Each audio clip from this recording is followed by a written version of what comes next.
अगर आप आज ये वीडियो देख रहे हैं तो आपके लिए ये वीडियो होने वाली है काफी इंटरेस्टिंग। क्यों ऐसा? इसलिए क्योंकि इस वीडियो के कंटेंट में मैं लाया हूं आपके लिए 3 ऐसे मैजिकल ट्रिक्स जो आपके काम और आसान करेंगे। चलिए देखते हैं वो ट्रिक क्या है। तो भैया यहां पर है एक्सेल की शीट और इसमें आपको दिया है ये डेटा और इस डेटा को आपको करना है कैलकुलेट, लेकिन शर्त ये है ये डायनेमिक होना चाहिए। भैया यहां पर आप पहला फंक्शन एक्सेल का यूज करेंगे जिसका नाम है ट्रिम रेंज। अब ये फंक्शन कैसे यूज होता है, किस तरह से काम करता है, तो क्यों यूज करना है इसको, ये सवाल भी आप लोग के मन में चल रहा है। तो चलिए देखते हैं। भाई यहां पर आपने क्या किया, आपने इस पूरी की पूरी रेंज को सिलेक्ट कर लिया अंत तक, ठीक है। उसके बाद आपने मल्टीप्लाई कर दिया और इस पूरी की पूरी रेंज को भी आपने अंत तक सिलेक्ट कर लिया। एंटर प्रेस करते ही देखिए क्या हो रहा है, ये प्रॉब्लम आप लोग के सामने आ रही है। भैया यहां पर खाली जगहों पर 0 आ रहा है जो कि मुझे नहीं देखना है। तो क्या करना होगा, बहुत सिंपल सा काम। भाई यहां पर आप एक छोटा सा काम करेंगे और छोटा सा काम ये है कि आप इसको लगा दीजिए एक फंक्शन के अंदर। भाई किस फंक्शन के अंदर? ट्रिम रेंज नाम का फंक्शन जो कि आपको मिलेगा एक्सेल 365 के अंदर।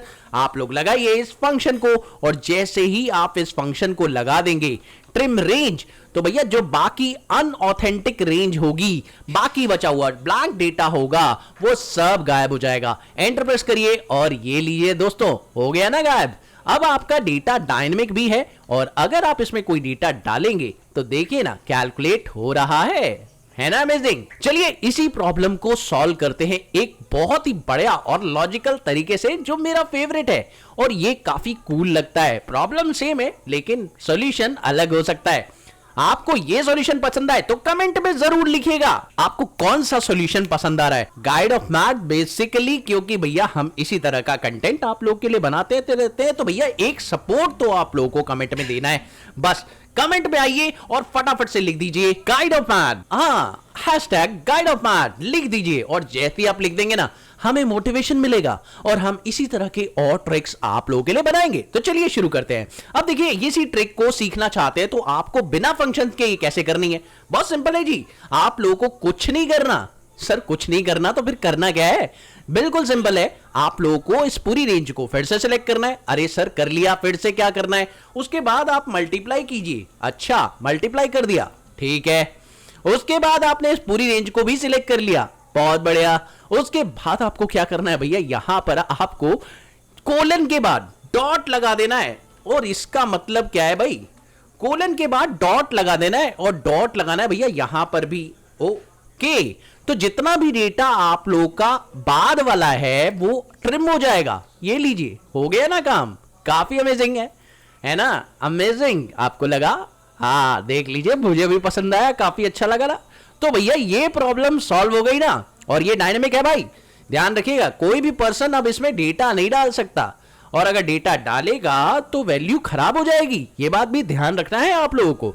भैया जो भी डायनेमिक फंक्शंस होते हैं, जितने भी आपको मैं सिखा रहा हूं इस वीडियो में, आप लोग फर्स्ट सेल में ही फॉर्मूला डिस्प्ले कर पा रहे हैं यानी देख पा रहे हैं। बाकी सेल्स में फॉर्मूला नहीं है, फॉर्मूले का सिर्फ जादू है, जादू, ठीक है। फॉर्मूले का एक मैसेज है, एक डिस्प्ले है, पर रियलिटी में फॉर्मूला फर्स्ट सेल में ही लगा हुआ है ना।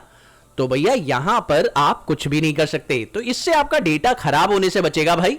कोई भी पर्सन जानबूझ के अगर गलती कर दे तो भैया आप लोग सेफ रहेंगे ना। ये बहुत बढ़िया पॉइंट है। चलिए इस फंक्शन को एक और तरीके से सीखते हैं और वो है ड्रॉप की तरीके से। क्यों सीखना है भाई ड्रॉप की तरीके से? 2 तरीके से समझ में आ गया। भैया ड्रॉप एक कमाल की टेक्निक है। मान लीजिए कि आप इस पूरे कॉलम को ही ले लेते हैं, है ना, और आपने यहां पे मल्टीप्लाई कर दिया इस पूरे कॉलम के साथ। एंटर प्रेस किया तो देखिए आंसर में क्या आया भाई, स्पेल एरर आ गया। क्यों? क्योंकि भैया यहां पे डॉट तो लगाया ही नहीं आपने।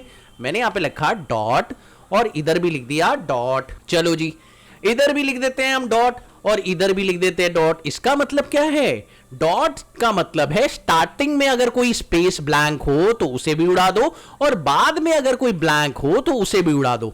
देखो इसने उड़ा तो दिया लेकिन प्रॉब्लम है भैया पहले सेल में आंसर होने की वजह से इसने गड़बड़ कर दी और हमें फर्स्ट सेल तो लेना ही नहीं है क्योंकि हमारा डेटा सेकंड सेल से शुरू हो रहा है। तो हमें क्या करना है? बहुत सिंपल सा काम भैया, ड्रॉप लगाना है और ड्रॉप लगाने के बाद इस फंक्शन को, इस एरे को रखना है और बता देनी है भैया कितनी रो ड्रॉप करनी है। तो जब आपने सिलेक्ट किया था तो पूरा डेटा किया था और आपको एक ही रो ड्रॉप करनी है, तो कर दो ना एक रो ड्रॉप, तो हो गया ना एक रो ड्रॉप। देखिए मैंने ऊपर की एक रो को ड्रॉप किया और आपका आंसर बन गया डायनेमिक, है ना अमेजिंग। और अब आप इसमें वैल्यू ऐसी डालिए और ये लीजिए, फायदा उठाइए। बताइए क्या लगा आप लोगों को, ये ट्रिक जानकर कैसा लगा? और ये ट्रिक आप लोगों को पहले से पता थी? अगर पता थी तो कमेंट सेक्शन में जरूर लिखिए, और अगर नहीं पता थी तो कमेंट सेक्शन में भी लिखिए। क्या नहीं यार, नहीं पता थी? ओके, तो आई थिंक अब आप कमेंट तो जरूर करेंगे यार, इतना बोल दिया यार कमेंट करने के बाद, अब आप तो कर ही देंगे। तो हमें पसंद करते हैं और हमारी वीडियो को लाइक करते हैं, सब्सक्राइब करते हैं चैनल को, तो भैया कमेंट करके जरूर बोलिएगा कैसा लगा वीडियो को, अच्छा लगा या बुरा लगा। भैया एक चीज तो बताइए, गुड और बैड, अगर दोनों में से कोई एक आंसर आपको करना है तो भैया गुड या बैड में से कुछ तो बताइए।